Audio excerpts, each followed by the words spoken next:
कई साधकों के मन में प्रश्न रहता है कि हम भगवान का भजन कैसे करें। पूज्य बाबा कहते हैं, एक सज्जन ने पूछा कि बाबा मैं शिक्षक हूँ, मैं कैसे भजन करूँ, मैं पढ़ाता हूँ, मैं भजन कैसे करूँ। तो बाबा उत्तर देते हैं, ध्यान दीजिएगा गौरंग प्रभु। बाबा कहते हैं आप शिक्षक हैं और विद्यालय की स्थिति बड़ी विचित्र है, यह मान लिया मैंने, परंतु विद्यालय ही क्या, आपको चाहिए सारे जगत की परिस्थितियों के हेर फेर को बिल्कुल गौण कर दें, बिल्कुल गौण कर दें। भगवान ने जैसे रच रखा है वही होगा और उसी में सबका मंगल है। देखिए भैया, सिनेमा हाउस में जिस प्रकार रील घूमती रहती है और एक पर एक दृश्य बदलते रहते हैं, एक पर एक दृश्य बदलते रहते हैं, उसी प्रकार विश्वास रखिएगा जिंदगी की फिल्म घूम रही है, जिंदगी की फिल्म घूम रही है, एक के बाद एक दृश्य आ रहे हैं। बस इन्हें खेल समझकर खेलते चले जाना चाहिए, सीरियस नहीं लेना चाहिए। हम क्या करते हैं, जगत की परिस्थितियों को बहुत सीरियस ले लेते हैं, एकदम दिल पे। अभी प्रैक्टिकल बात बताता हूं महादेव जी। एक सीरियल आता 7 बजे और वो घर पे डेली चलता है, वो तारक मेहता का उल्टा चश्मा के बाद आता है वो सीरियल। मैंने 2-3 दिन से उसे देखा गौर से। अब उसमें इतनी टेंस सिचुएशन आ रखी है, कल मेरे सिर में दर्द हो गया। मैंने आपकी भाभी से कहा, मैं कहा या तो इसे बंद कर दे या मैं कहीं और चला जाऊं घर छोड़ के। इतना सिर में दर्द मेरा, मैं कहा मैं कौन से कमरे में जाऊं, मैं कहाँ जाऊं। मैं कहा मैं मंदिर ही जा रहा हूं। आज भी मैं 15 मिनट पहले आ गया, वो चल रहा था। मैंने कहा इतनी टेंशन इन नाटक वालों को नहीं हो रही जितनी मुझे हो रही है, क्योंकि मैं हर चीज़ दिल पे लेता हूँ। आगे ये मर ना जाए, हे भगवान ये मर ना जाए। भाई इतना दिल पे लगती है वो बातें। ऐसा ही होता है महाराज, इस जीवन की प्रत्येक परिस्थिति को हम दिल पे लेते रहते हैं। हाय वो चला गया, अब क्या होगा, होगा क्या, वो था तब भी क्या हो रहा था। तब भी कुछ नहीं हुआ। जिंदगी ऐसी चल रही थी, फिल्म की आगे आगे बढ़ती जा रही थी बातें। तो बाबा कहते हैं एक के बाद एक दृश्य आ रहे हैं, बस इन्हें खेल समझकर खेलते चलिए। खूब विश्वास रखिए जिस फिल्म के ऑपरेटर, संचालक, मैनेजर मंगलमय भगवान हैं, उसका पर्यवसान किसी के न चाहने पर भी जो होने वाला है वही होकर रहेगा। फिर चिंता क्यों करें, चिंता तो बस एक ही करनी है, हरि नाम की चिंता करनी है। बाबा कहते हैं एक हरि नाम की चिंता करनी है। यह बातें केवल कथन मात्र की नहीं है। मनुष्य भगवत दया पर विश्वास करके इन्हें अनुभव कर सकता है। अतएव किसी भी प्रकार की परिस्थिति में किंचित मात्र भी विचलित न होकर भगवान की ओर बढ़ने की चेष्टा करें। एक बात और है, आपने विद्यालय की बात पूछी। विद्यालय से आपका संबंध सच पूछें तो यही है कि इसके द्वारा आपकी रोटी सब्जी का प्रश्न हल होता है। विद्यालय की इतनी बात है, बस इसके सिवा आपको उससे क्या लाभ है। थोड़ी देर के लिए कल्पना करें कि परिस्थिति से बाध्य होकर आप लोगों को विद्यालय छोड़ देना पड़े, पर इससे आपका क्या बनता बिगड़ता है। विश्वास रखिए भगवान की मर्जी है कि आप लोगों को भोजन अच्छी तरह से प्राप्त होता रहे। तो जगत में ऐसा कोई पैदा नहीं हुआ जो आपकी रोटी सब्जी बंद कर सके। जगत में ऐसा कोई नहीं जो आपके खाने के प्रबंध को रोक सके। अगर भगवान की मर्जी है मिलेगा आपको। जो आप लोगों को खिला सके, भले ही पूर्ण रूप से ना हो, आंशिक रूप से आपने उस सर्वेश्वर की शरण ले ली है। इस आंशिक शरणागति का मूल्य थोड़ा नहीं है। आप लोगों को भगवान के सिवा और किसी का मुंह ताकने की जरूरत नहीं है। आपके जीवन के अंतिम समय में भगवत स्मृति होने की बात लिखी है। यह खूब ध्यान रहे कि यदि कोई साधन के बल पर अंत समय भगवान को याद कर लेने का दावा करे तो मेरी समझ में वह भूल कर रहा है। कोई ये सोच रहा है मैं इतना साधन भजन कर रहा हूँ, अंत समय मुझे भगवान की याद आ ही जाएगी, ऐसा कोई नियम नहीं है। ऐसा कोई नियम नहीं है, वो उनकी कृपा के बल पे होता है। अंत समय में भगवत स्मृति होना एकमात्र भगवत कृपा सापेक्ष है। इसलिए भगवत कृपा का अवलंबन करके आप निरंतर प्रसन्न रहें और यह विश्वास रखें, प्रभु अत्यंत दयामय हैं, वे मेरी वाचक शरणागति की अवहेलना नहीं करेंगे। वे मेरी वाचक शरणागति क्या होती है? हमने झूठे ही बोल दिया भगवान से, नाथ मैं आपका हूं, भगवान इसे सच मान लेते हैं, भगवान इसे सच मान लेते हैं। ये वाचक शरणागति हो गई। और भगवान कहते हैं तूने झूठ में बोला, अब तू है मेरा, पर गलती हो गई तुझसे, तूने गलत बंदे से बोल दिया तू मेरा है। ये सच मान के बैठ जाते हैं और फिर उसे पकड़ लेते हैं। भगवान जिसको पकड़ लेते हैं फिर उसे छोड़ते नहीं है। वो नूनुच तो कर सकता है लेकिन जा नहीं सकता मंदिर छोड़ के। भगवान के पथ को छोड़ नहीं पाएगा जो साधक एक बार आ गया, क्योंकि भगवान पकड़ने वाले हैं। पूतना को पकड़ा ना, पूतना आई और उसका कंस से कहा मैं जहर देके उसे मार दूंगी तुम्हारे काल को। गई और एक बढ़िया सा स्वरूप बना करके ठुमक ठुमक करके चलती हुई यशोदा मैया के सामने से भीतर पहुंची और ठाकुर जी को गोद में ले लिया। गोद में लिया और हाँ मेरा लल्ला दूध पिएगा, और गलती कर दी दूध पिला के। वो तो प्राण खींच लिए, भगवान प्राण पी गए। पर भगवान से किसी भी तरीके से संबंध जुड़ जाता है ना तो काम हो जाता है। जासु बैर भाव भज पायो है परम पद, प्रेम से भज तो क्या गोविंद को न पावे गो। कि भैया बैर भाव से भजने वाले को भगवान मिल गए, क्या जो प्रेम से भजते उन्हें नहीं मिलेंगे? उन्हें भी अवश्य मिलेंगे। बाबा कहते हैं चाहे मैं कितना ही अधम क्यों ना हो जाऊं, अंत समय में वे मुझे स्वयं आकर लेकर के जाएंगे। वे स्वयं मुझे आकर के लेकर के जाएंगे। तो बाबा ने जब ऐसी बात कही है तो हम लोगों को मान लेना चाहिए कि भैया जीवन की कोई भी परिस्थिति आए, हमें उसे भगवान का दिया प्रसाद समझना चाहिए।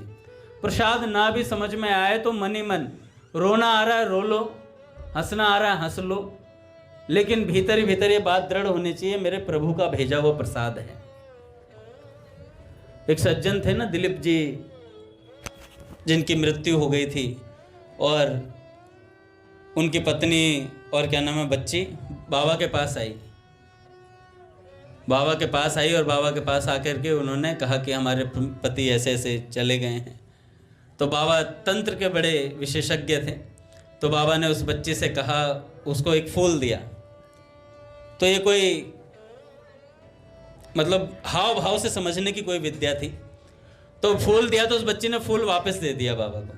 तो बाबा इससे समझ गए अपने पिता के प्राणों की भीख मांग रही है। तो बाबा ने तत्काल कहा भगत कमंडल देना जरा, और महाराज कुछ मंत्र बोले और कहा जाओ जीवित। इतने में फोन आया, पता चला वो जीवित हो गए हैं।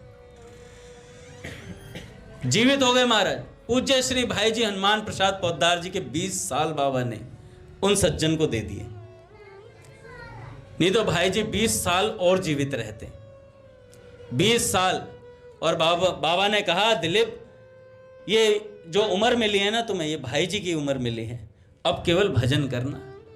और महाराज उनकी स्थिति ऐसी दिव्य हो गई थी, उन्हें बाबा को जब वो चलते फिरते देते ना श्री राधा रानी दिखाई देती थी बाबा में। ऐसी स्थिति दिलीप जी की हो गई थी, पर वो उसका संवरण नहीं कर पाए। मतलब वो जो लीलाएं दिखती थी वो सब चीजें दिखाई देनी शुरू हो गई थी, पर उसे पचा नहीं पाए। सबको बताने लग गए थे, सबको बताने लग गए थे। और फिर महाराज फिर उनके साथ जो क्या हुआ तो ये महापुरुष कुछ भी करने में समर्थ हैं महाराज। हम लोग सोचते हैं कि यार हमारे पास इतना कष्ट है, कमा के भी लाना है, भजन भी करना है, बहुत व्यस्त हैं हम लोग, पर ऐसा है नहीं वाकई में। अगर ऐसा सच में होता तो आपका चित्त आपको बता देता, आपसे भजन का क्षण भी छूटता नहीं उस समय। जो वाकई में व्यस्त है ना, उनसे पूछिए कि भजन वो कैसे कर रहे हैं। 16 माला 16 माला उनकी महाराज 160 के बराबर होती है, क्योंकि 16 माला ऐसे करते हैं, अरे भाई मेरी माला नहीं हो पाएगी, मेरी माला नहीं, भाई मेरे को समय नहीं मिल रहा है। और जिस पे समय समय है वो 16 माला भी ऐसे कर रहा है, वो 16 के 16 टुकड़े कर दिए वो 16 के भी 16 चिन्ह भिन्न करे घूमे। तो ऐसा है नहीं। पूज्य महाराज जी कह रहे थे, हम लोग सोचते हैं कि भैया हमारे पास भजन के लिए बिल्कुल समय नहीं, सर्वथा झुटलाई जा सकती है ये बात। कोई ऐसा नहीं जिस पर समय नहीं। पूज्य बाबा कहते बहाना बना रहे हैं, ऐसों के लिए मेरे पास कोई जगह नहीं है। बाबा साहब कह देते हैं तुम्हारे लिए कोई उपाय नहीं है भगवत प्राप्ति का। जो ये कह देता ना मेरे पास भजन के लिए समय नहीं, बाबा कहते हैं कोई उपाय नहीं है, क्योंकि झूठ बोल रहा होता, पता चल जाता है। तो ऐसे ऐसे भक्त हुए जिन पर बहुत से कष्ट आए हैं जीवन में। ऐसे एक भक्त हुए महाराज, मुस्लिम भक्त हुए दादर रहमान। बड़ा सुंदर उनका जीवन चरित्र आता है। एक खास बात उनके चरित्र में क्या आती है कि भगवत विश्वास और भगवत प्रेम, प्रेम का ठाकुर प्रेम से ही मिलता है, ये बात निश्चित है। बिना प्रेम के किसी को कुछ नहीं मिला। भैया भी आज कह रहे थे बिना भजन के किसी को कुछ मिला नहीं है आज तक। यह सिद्धांत अपेल, इस सिद्धांत को कोई नहीं काट सकता। तो दादर रहमान जो थे मुस्लिम थे, पढ़ने जाया करते थे। पढ़ने जाते तो पट खुलेंगे क्या महाराज के समय है। तो दादर रहमान पढ़ने जाया करते, और पढ़ने जाते जब रास्ते में तो एक हिंदुओं का मंदिर पड़ता था। और जब मंदिर पड़ता तो मथुरा के आसपास के निवासी थे, ज़्यादा दूर के थे नहीं, वो वहीं रहते थे। तो भगवान के मंदिर के आगे से निकलना होता है। नित्य जाते तो कोई ऐसा था नहीं, तो नित्य जब जाते तो कोई फर्क नहीं पड़ता था। उनको सिखाया गया था शुरू से, उनके पिता चाहते थे अच्छा मुसलमान बने, 5 टाइम का नमाजी मुसलमान बने।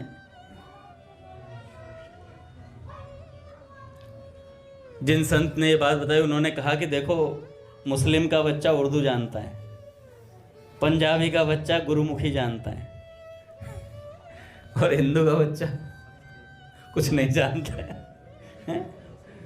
उसे हनुमान चालीसा याद नहीं हो रही है। क्यों? हम सिखा नहीं पा रहे हैं। महाराज जी ने कहा अपने बच्चों को संस्कृत जरूर सिखाएं।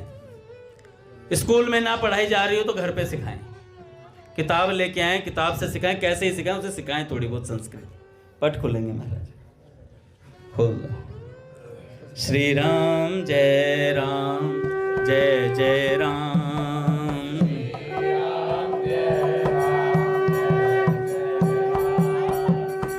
श्री राम जय राम, जय जय राम।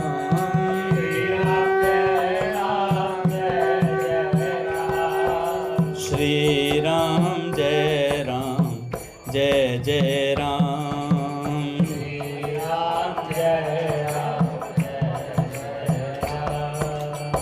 जय जय श्यामा, जय जय श्याम।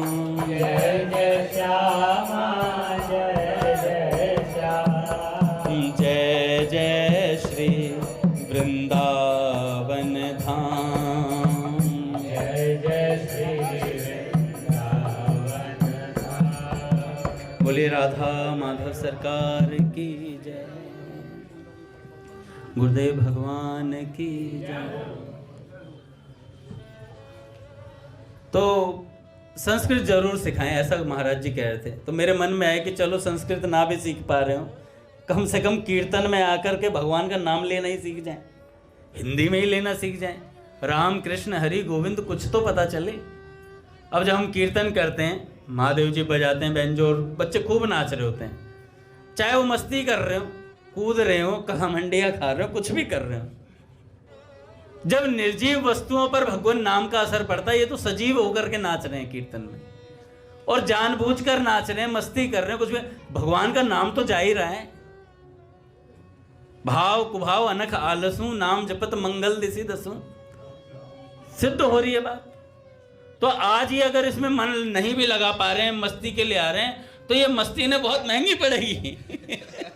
सच बता रहा हूं, क्योंकि बच्चे यहाँ पर जब हम आए थे शुरू शुरू में महादेव जी, तो मैं तो मिश्री के लिए आता था, मिश्री बहुत अच्छी लगती थी, और 2-4 दिन पहले यहाँ बतासे बचते थे, ऐसा लगा यार रसगुल्ले से ज़्यादा मीठे लग रहे थे। बहुत अच्छे लगे, तो हम मिश्री के लिए आया था।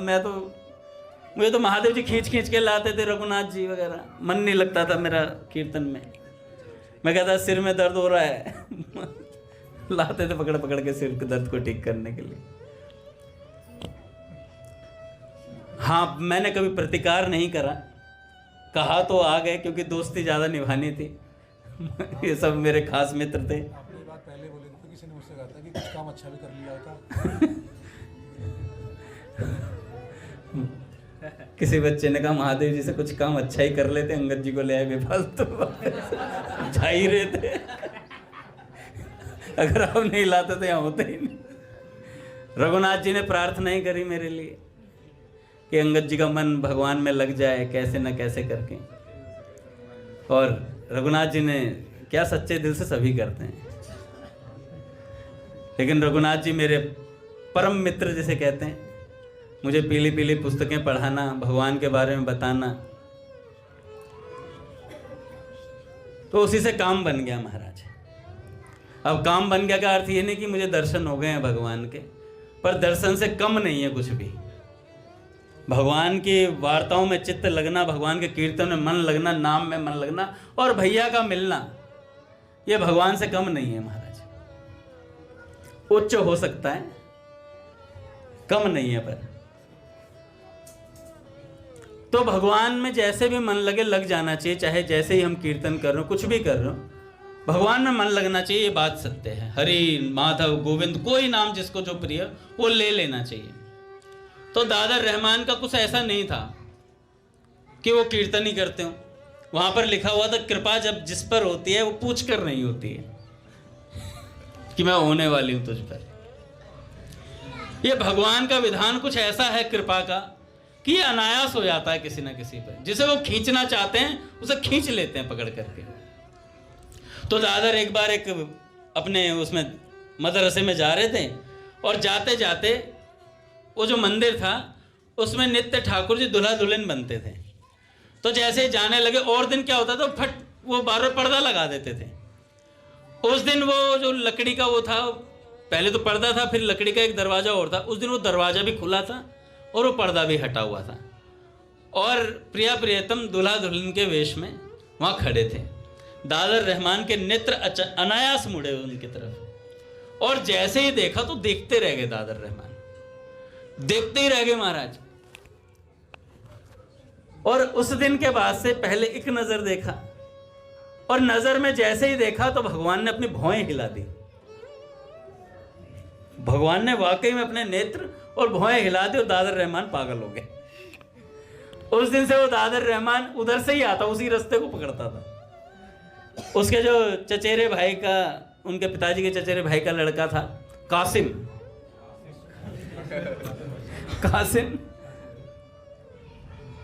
वो कहता भाईजान आप इधर से क्यों जाते हैं, दूसरा रास्ता भी तो है। कहते अरे यार कासिम तू चला जा, मैं तो इधर से ही जाऊंगा। रोज उधर से ही जाते जानबूझ के।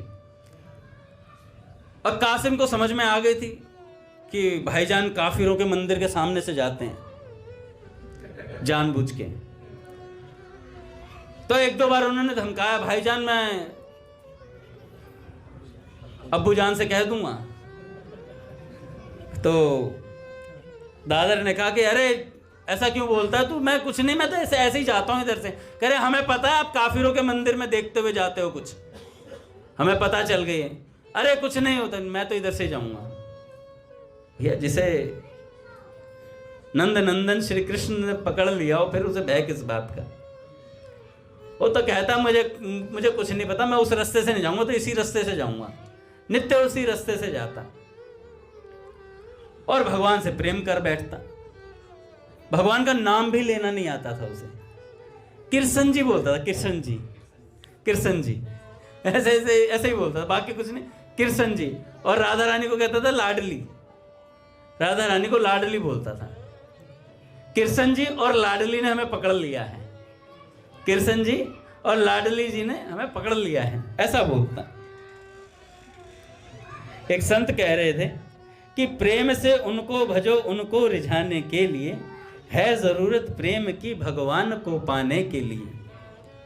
देखो दुर्योधन का भोजन भाया न भगवान को, घर विदुर के आ गए हैं छिलका वह खाने के लिए। है जरूरत प्रेम की भगवान को पाने के लिए। भक्त की जिद को देखकर दिल हिल गया भगवान का, आ गए धन्ना की रोटी साग खाने के लिए। जिसके दिल में प्रेम है सच्चा पुजारी है वही, यूं तो फिरते हैं सभी घंटी बजाने के लिए। यूं तो फिरते हैं सभी घंटी बजाने के लिए। है जरूरत प्रेम की भगवान को पाने के लिए। भैया गाते हैं ना कि प्रतिघंब यहाँ नरसिंह बसे पर काढ़न को प्रहलाद कहाँ, उर ताल मजीरा बजाती फिरे मीरा मतवारी सी चाह कहाँ। सिया राम कथा बहुतों ने लिखी पर तुलसी जैसी मर्जाद कहाँ। तो भैया हर खंबे में भगवान आज भी हैं, पर प्रहलाद गायब हैं, मंदिर नहीं आ पा रहे हैं।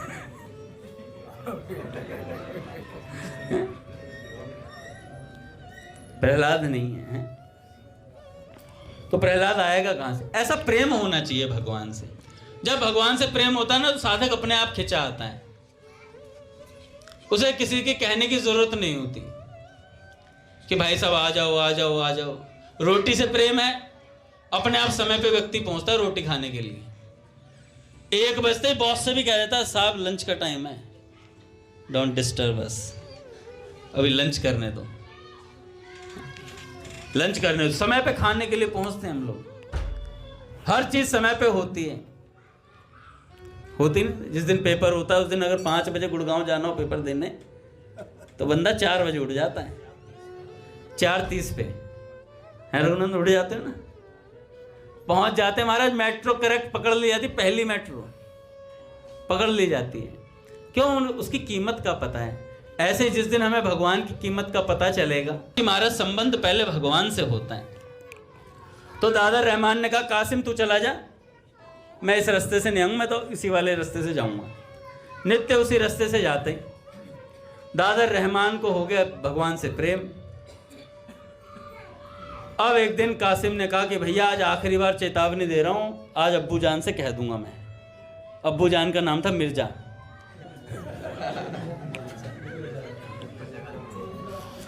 कह रहे आज कह दूंगा, मैं सच बता रहा हूं मैं। तो उन्होंने कहा ठीक, जो करना कर लो। जाके कासिम ने सोचा, पहले तो सोचा यार बताऊं नहीं बताऊं, बहुत पीटेंगे इसे यार। अच्छा, एक घटना पहले हो चुकी थी उनके साथ।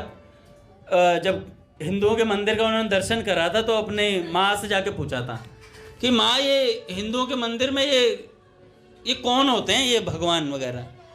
तो उनकी माँ ने थप्पड़, मतलब डांटने के उन्होंने थप्पड़ मारूंगे आज के बाद ये प्रश्न पूछा तो।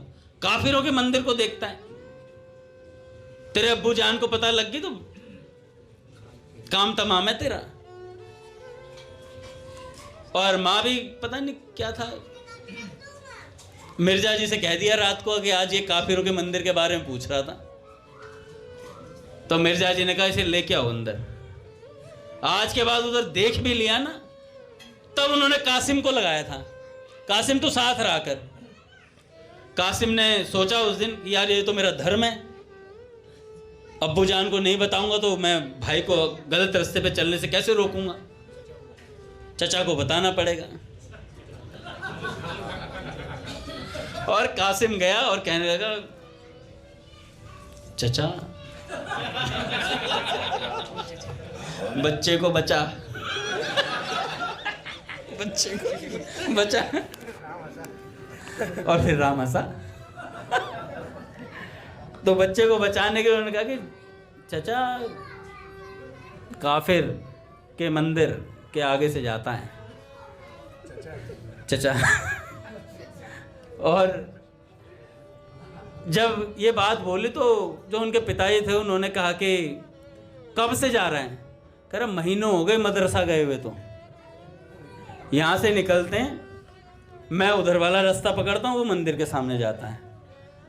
महीने हो गए, एब्सेंट लग रही है, 3 महीनों से स्कूल नहीं गया बच्चा, जाता और वहीं फंसा रह जाता है। कह रहे ऐसा चल रहा, तूने मुझे अब बताया, उसी का पढ़ा है। पहले तू आ। ये तो मजाक की बात है, मारा नहीं उन्होंने।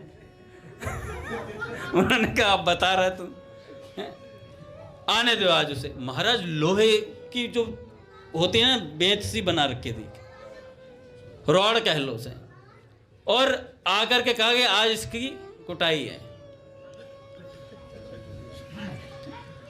और महाराज किसी के पेरेंट्स ने आज तक मारा घर पे जाके, यहाँ से मंदिर से गए हो कि आओ लोहे से पिटूंगा तुम्हें? नहीं मारा ना, बहुत गनीमत है, भजन का मौका मिल रहा, कर लो कर लो भजन। मेरे पिताजी मुझसे पूछा करते थे, अंकल साथ थे, विशाखा बहन के पिताजी। मैं एक दिन घर पहुंचा, मेरे पिताजी ने पूछा कि पंडित जी जाट से पंडित हो गया है? मैं कहा पापा राम राम। अंकल जी दादा, अंकल जी राम राम। अंकल जी ने प्रश्न पूछा, बता भगवान ने भगवत गीता में क्या कहा है? मेरे पापा ने कहा मैं बताता हूं ना तुझे। पंडित का बाप तो मैं ही हूं, मैं बता दूंगा।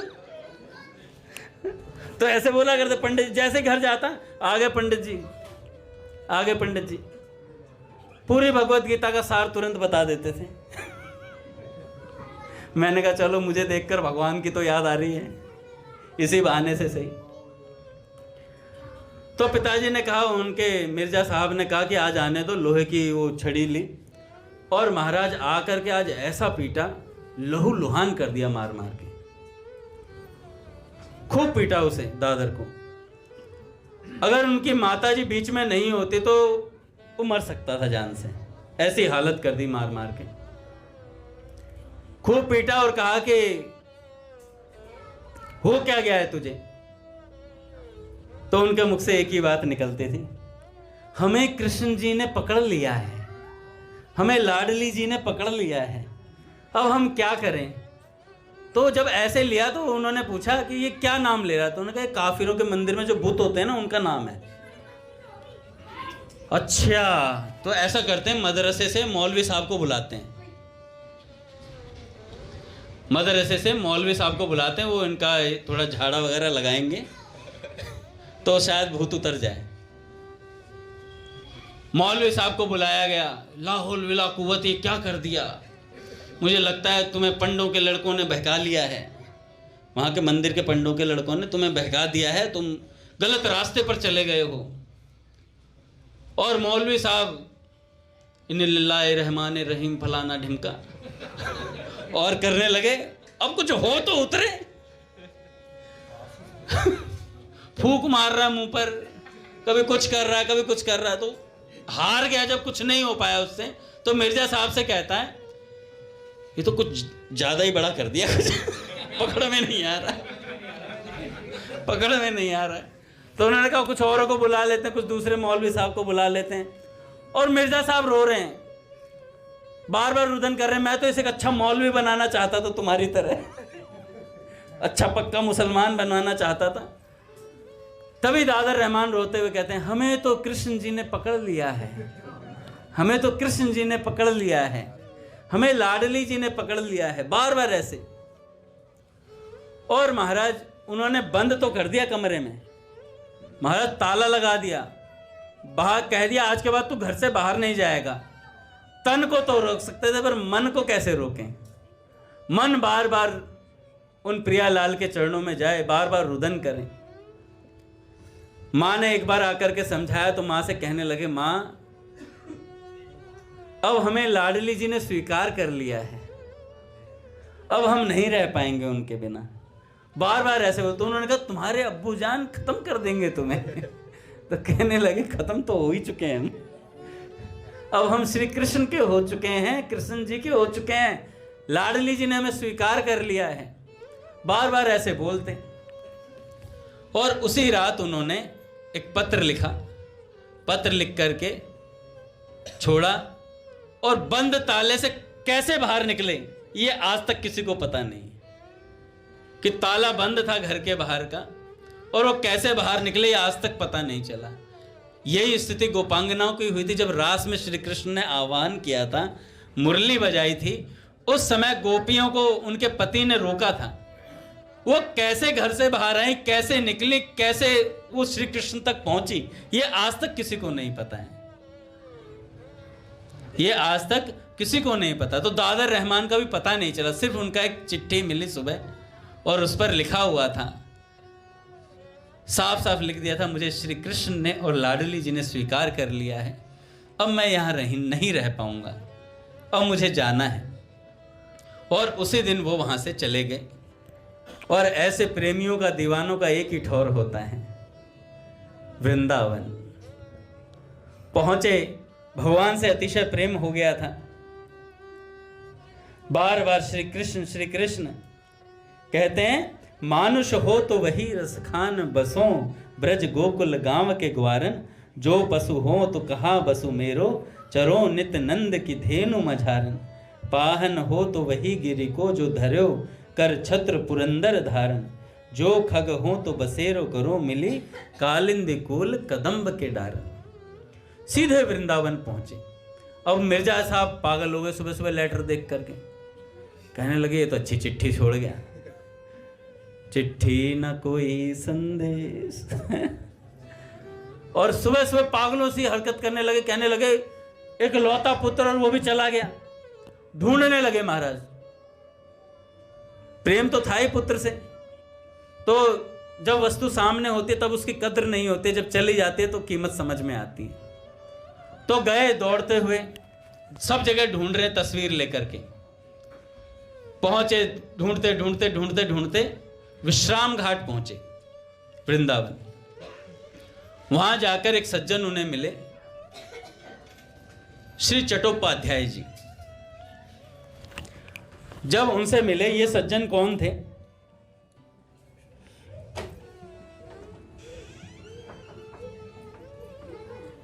वहां जब गए तो वहां चट्टोपाध्याय जी उनसे मिले, और जब उनसे मिले तो मिर्जा साहब ने कहा कि भैया आपने इन लड़के को देखा है? ज्यादा उम्र नहीं थी, 16 साल का था वो उस समय, और फोटो लेकर के घूम रहे थे। चट्टोपाध्याय जी को दिखाया कि भैया ये तस्वीर आपने इस लड़के को देखा है? तो उन्होंने कहा हमने तो देखा नहीं है, पर हुई बात क्या हुई? तो उन्होंने सारी बात उन्हें डिटेल से बताई कि ऐसे ऐसे काफिरों के मंदिर में मेरा लड़का गया, आज तक उसने मुझसे तू कह करके बात नहीं करी थी, और उसके बाद से उसे पता नहीं क्या हो गया, कृष्ण जी करता रहता था।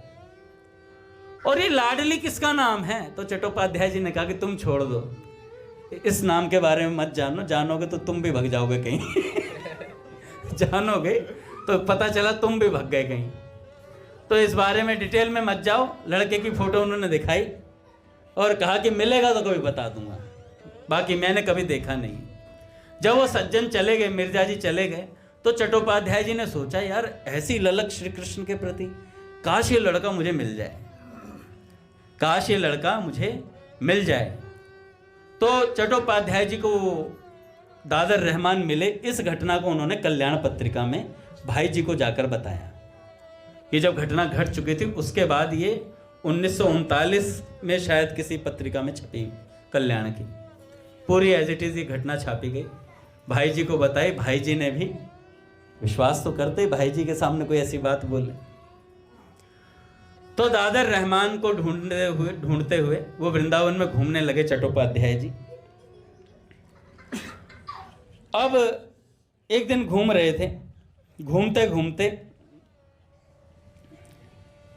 चट्टोपाध्याय जी को वो लड़का दिखाई दिया, 16 वर्ष का नौजवान, हष्ट पुष्ट। एक कोपिन में 3 वृक्ष थे, 3 वृक्षों के मध्य में बैठा था वो बालक। जमुना जी के किनारे 3 वृक्षों के मध्य में वो बालक बैठा और निरंतर जमुना जी की तरफ एकटक भाव से नेत्रों को निर्निमेष किए हुए जमुना जी को निहार रहा था। और एक ही आवाज आ रही थी, कृष्ण कृष्ण कृष्ण कृष्ण कृष्ण, बार बार ऐसे पुकारे जा रहा था। चट्टोपाध्याय जी जाकर के पास में बैठ गए और जाकर के उनको देखने लगे, उस बालक को। बड़ी विलक्षण स्थिति थी, नेत्रों से निरंतर आंसू बह रहे थे। कृष्ण कृष्ण कृष्ण कृष्ण ये ध्वनि निरंतर चल रही थी। बीच बीच में कहते, हा लाडली जी, हा लाडली जी, हा लाडली जी। तो चट्टोपाध्याय जी जब पास में जाकर के बैठे, ना तो उन्होंने बात करी। अच्छा, उस समय ठंड पड़नी शुरू हो गई थी, तो चट्टोपाध्याय जी ने एक शॉल सी उनके ऊपर उड़ाई, पर उन्हें यही नहीं पता चला कि उन्होंने उड़ाई या नहीं उड़ाई। ऐसे साधना में, ध्यान में लगे हुए थे। तो चट्टोपाध्याय जी पास में बैठ गए और पास में बैठ करके उन्हें देखने लगे। थोड़ी देर में क्या देखते हैं, एक ब्रजवासिन आई। और वो ब्रजवासिनी जब आई तो देखा तो उन्होंने नीले वस्त्र पहने हुए थे और चुनरी ओढ़ी हुई, हाथ में एक थाल था और एक लोटा था। तो उसमें लिखा हुआ था, शायद कुछ पीने का कोई पदार्थ था उसमें, और थाली में कुछ खाने के लिए लेके आई थी। और जैसे ही वो पास में आई चल करके, तो उन्हें देखते ही दादर रहमान के मुख से शब्द निकला, चंपा जी हमें अपने साथ कब ले चलोगी? चंपा जी हमें अपने साथ कब ले चलोगी? तो उन्होंने कहा कि लाला पहले तो थोड़ा कुछ पा ले, तूने 10-12 दिन से कुछ भी नहीं पाया है, कुछ तो पा ले। और उन्होंने एक गाल पर, दादर रहमान के गाल पर यूं हाथ फेरा और हाथ फेर करके फिर कहा, ले 2-3 कौर पा ले। 2-3 कौर अपने हाथ से खिलाए, थोड़ा सा दूध पिलाया और फिर दादर रहमान ने बोला कि चंपा जी हमें कब अपने साथ लेकर के जाओगी, कब हमें श्री जी से मिलाओगी? ऐसे कह, और सामने चट्टोपाध्याय जी बैठे, वो सब सुन रहे हैं। चट्टोपाध्याय जी कह रहे हैं कि ऐसा लग रहा है जैसे वो हमें देख ही नहीं रहे हो, मैं उन्हें दिखाई नहीं दे रहा हूं। तो ऐसे करके वो उठी और जाते जाते मेरी तरफ देख करके बोली, क्या आप थोड़ी देर इसके पास रुक जाएंगे? तो उन्होंने कहा कि हाँ हाँ, क्यों नहीं रुक जाऊंगा। चट्टोपाध्याय जी ने बोला, प्रसन्न हो गए वो तो, भाई बात करा किसी ने, तो हाँ मैं रुक जाऊंगा इनके पास। हाँ, इनका ध्यान रखना, इन्होंने कुछ पाया नहीं है 10 बार। अभी भी देखो कैसा लाला है, 2 कौर ही खा पाया, थोड़ा सा दूध पिया है। बताओ इससे कुछ होता है क्या? मैं इससे कब से कह रही हूं कि मैं अब शाम को आकर इसे ले जाऊंगी, ये मानता ही नहीं है, तुम इसका ध्यान रखना। तो चट्टोपाध्याय जी ने कहा, हाँ ठीक है, मैं ध्यान रखूंगा। तब चट्टोपाध्याय जी वहां बैठ गए उनके पास और उनसे बात करने का प्रयास करने लगी। और बात करने से पहले कहने लगे, 3-4 बार उन्होंने हरि हरि हरि का संबोधन किया, हरि श्री हरि श्री हरि। आप कौन हैं? ऐसे बोला। तब दादर रहमान ने कहा, मैं मदरसे जाता था, दुल्हा दुल्हन को देखा, उन्होंने मेरे चित्त का हरण कर लिया। ये कृष्ण जी मुझे बड़े प्यारे लगे और लाडली जी भी बहुत प्यारी लगी। पिता ने हमें बहुत पीटा, हमसे पिटाई सहन नहीं हुई, हम यहां आ गए। बहुत मारते थे हमारे पिताजी हमें। और उसके बाद श्री जी लाडली जी ऐसा कहकर वो रुदन करने लगे। तब चट्टोपाध्याय जी से उन्होंने बोला, क्या तुम हमें राधा कुंड दिखा सकते हो? चट्टोपाध्याय जी से बोला। और जैसे चट्टोपाध्याय जी से ये बोला तो उसके तुरंत बाद स्वयं दादर रहमान कहते हैं, तुम कैसे दिखा पाओगे, इन नेत्रों से तो वो दिखाई देता ही नहीं है राधा कुंड, तुम कैसे दिखा पाओगे? तो चट्टोपाध्याय जी कहते हैं, अब उनके शब्दों में पढ़ूंगा कुछ लाइन नहीं। चट्टोपाध्याय जी कहते हैं, क्या तुम मुझे बता सकते हो राधा कुंड कैसा है? तो कहते हैं विनम्रता पूर्वक, सुनते ही दादर रहमान जी के शरीर में एक बिजली सी कौंधी और उनके चेहरे पर एक दिव्य ज्योति फूट पड़ी और वह बोला, क्या कहूं, वहां का आसमान मोहब्बत से भरा है, वहां मोहब्बत की ही हवा चलती है। वह क्या कुछ कहने की बात है साधु जी, वहां सखा सखी इस तरह मिलजुल कर घूमते फिरते हैं मानो आनंद से नाचते हों। उनकी बातें, गाना, हर एक सुर ऐसा है कि कान में पड़ते ही बेहोश कर देता है। वहां मोहब्बत की हवा चलती है साधु जी, वहां मोहब्बत की हवा चलती है। ऐसा बोल ही रहे थे कि उसी समय चंपा जी आ गई। अच्छा, जब पहले आई थी तो साधारण ब्रजवासिनी का वेश था उनका, लेकिन अब जब आई तो अपने स्वरूप में आई। पूरा वो जो गोपांगनाओं का गेटअप होता है पूरा, उस स्वरूप में बिल्कुल चटक मटक सी बन करके। उसका रूप देखकर चट्टोपाध्याय जी कहते मैं स्तंभित हो गया। वह तो ब्रज नारी नहीं जिसने मुझे यहां रहने के लिए कहा था, वैसी तो वो तो लग नहीं रही थी। वेशभूषा भी तो वह नहीं है, दूसरी हो गई है। यह तो अपूर्व ही वेश था। अब तक किसी को भी ऐसी पोशाक में मैंने आज तक नहीं देखा था, चट्टोपाध्याय जी ने कहा। सब कुछ अत्यंत हल्का मानो उड़ रहा हो, स्थूल जरा भी नहीं था, सब कुछ सूक्ष्म चीज थी सारी की सारी। उसकी अपूर्व गति एक मनोहर सौंदर्य की सृष्टि कर रही थी। उसने आकर बालक को स्पर्श किया और बालक को स्पर्श करते ही वह उठ खड़ा हुआ। दादर रहमान को स्पर्श किया और वह खड़ा हुआ। निर्वाक चंपा आगे आगे जा रही थी और वह बालक पीछे पीछे चल रहा था। वह आगे आगे जा रही थी, उसके पीछे पीछे वैरागी किशोर। धीरे धीरे मेरी आंखों के सन्मुख ही वे दोनों अंतर्ध्यान हो गए। चट्टोपाध्याय जी ने कहा, मेरे नेत्रों के सामने से वो अंतर्ध्यान हो गए। एक विलक्षण भाव से जड़ीभूत होकर मैं बहुत देर तक वहां बैठा रहा। ये उन्होंने चट्टोपाध्याय जी ने कल्याण पत्रिका में लिखा था, पूज्य भाई जी को बताया था। तो महाराज जी जिन्होंने ये चरित्र सुनाया, उन्होंने कहा कि देखो ये भगवान की कृपा है, कब किस पर कैसे बरस जाए अनायास ये कृपा हो जाती है। अगर हम यहाँ आते रहेंगे तो एक दिन ऐसे ही पूज्य भैया कहते हैं कि अंगद जी ऐसे नेत्र खुलेंगे और ऐसे सामने होंगे, ऐसे नेत्र खुलेंगे ऐसे सामने होंगे। दूर नहीं है, बिल्कुल बिल्कुल नजदीक है भगवान हमारे, बस एक पल का खेल है। किसी दिन आप नेत्र यूं मीचोगे, यूं खुलेंगे और सामने प्रभु होंगे, साक्षात होंगे महाराज।